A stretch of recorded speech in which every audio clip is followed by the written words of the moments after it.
आखिर डर उन लोगों को क्यों लग रहा है?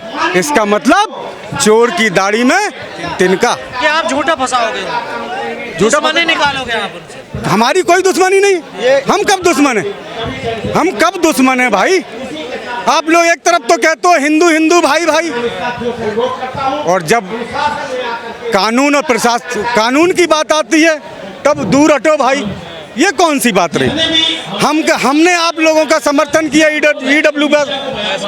ईडब्ल्यूएस पर, हमने कोई विरोध नहीं किया। अगर किया हो तो बताइए, कोई प्रोटेस्ट किया हो तो बताइए। हमने कोई प्रोटेस्ट नहीं किया। हम भी जानते हैं कि सौड़ों में भी गरीब हैं, हम लोगों ने कोई विरोध नहीं किया। आखिर जैसे ही यूजीसी बिल लागू हुआ, इन लोगों के पेट में दर्द क्यों होने लगा?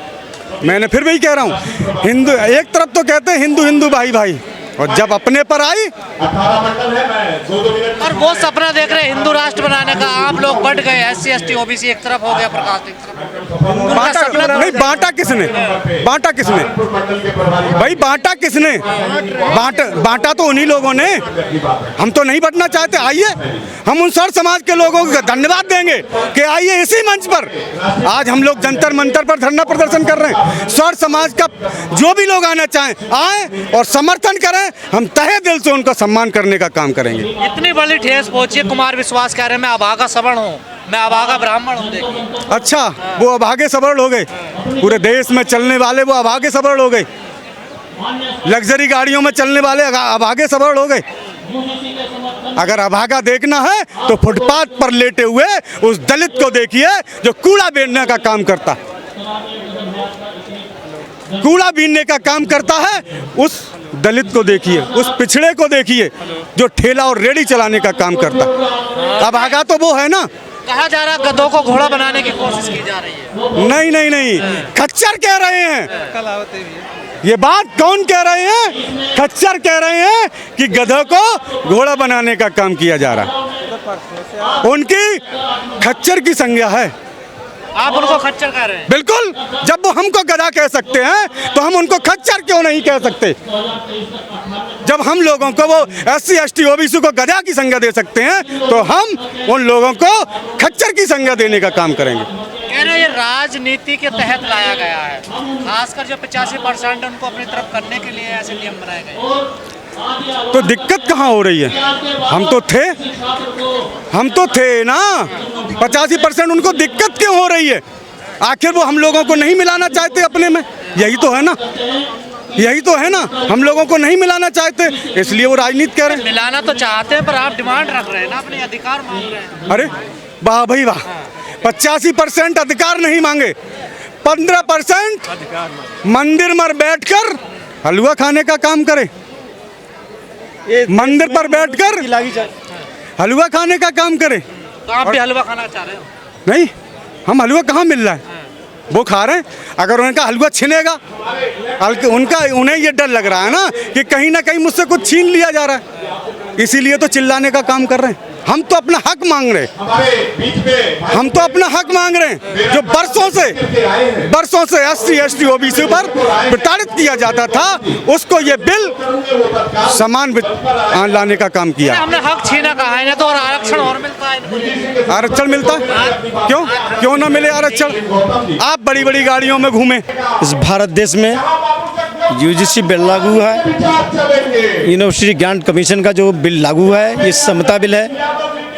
और इस बिल के लागू होते ही इस देश के जो मनुवादी ताकतें हैं उनको पता नहीं किस बात के पेट में दर्द हो गया। जो लोग हमेशा से चाहते थे कि असमानता इस देश में बनी रहे, और जब जब समानता की बात होती है ये इन लोगों के पेट में दर्द होने लगता है।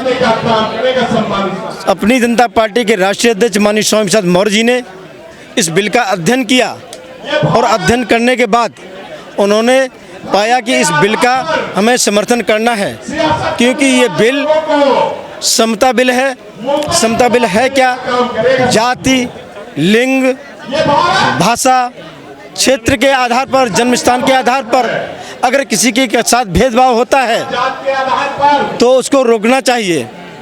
और जैसा कि सुप्रीम कोर्ट की मॉनिटरिंग कमेटी ने अध्ययन किया और अध्ययन के बाद ये पाया कि इस देश में 3000 से ज़्यादा ऐसी घटनाएं आई हैं जो कि उन घटनाओं में एससी समाज के लोग, ओबीसी समाज के लोग, एसटी समाज के लोग, यहाँ तक कि 50% की आबादी जो महिलाएं हैं उनके साथ, इस देश के दिव्यांगजन उनके साथ, यहाँ तक कि जो लोग विरोध कर रहे हैं उन्हीं के समाज के जो EWS इकोनॉमिकली वीकर सेक्शन है उनके साथ भी ये लोग भेदभाव करते हैं। तो ये लोग सवर्ण समाज इसको मानने के लिए तैयार नहीं है। सवर्ण समाज के जो कुछ लोग हैं, जो चंद लोग हैं, इन्होंने उन लोगों को बरगला रखा है।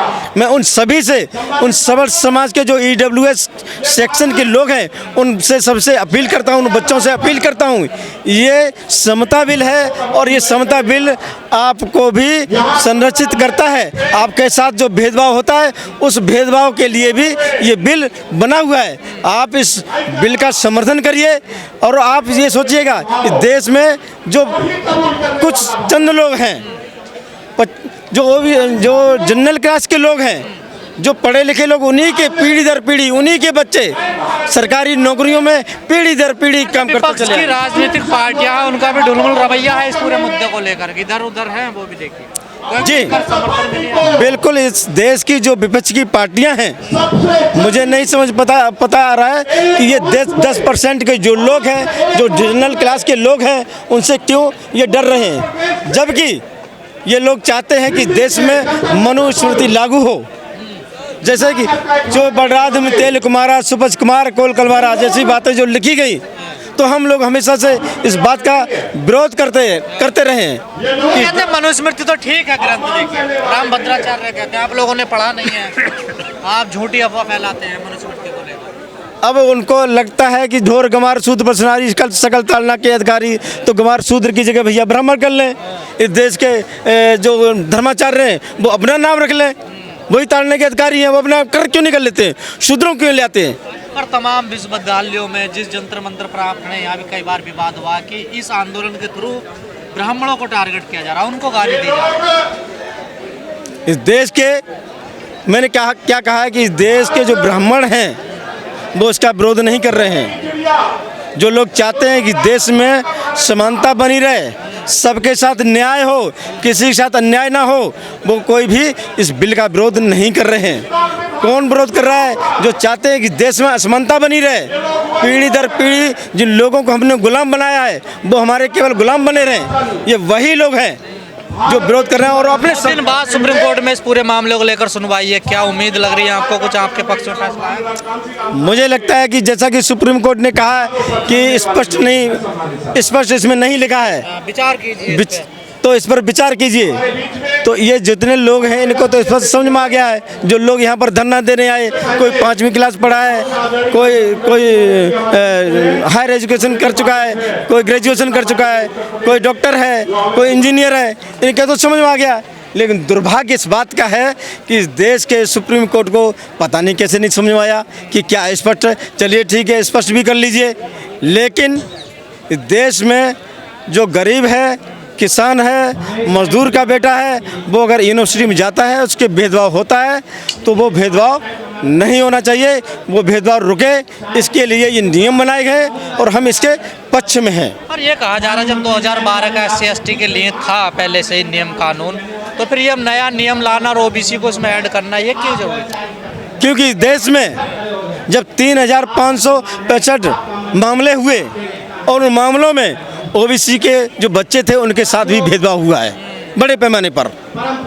मैंने क्या कहा कि जन्म स्थान के आधार पर भेदभाव, जाति के आधार पर भेदभाव, भाषा के आधार पर भेदभाव, तो जब इनके साथ भेदभाव हुआ है, इसीलिए भेदभाव किसी भी प्रकार का हो, वो भेदभाव रुकना ही चाहिए। कहा जा रहा है इस नियमों से जो सवर्ण क्लास, अपर कास्ट है, वो खतरे में आ जाएगा।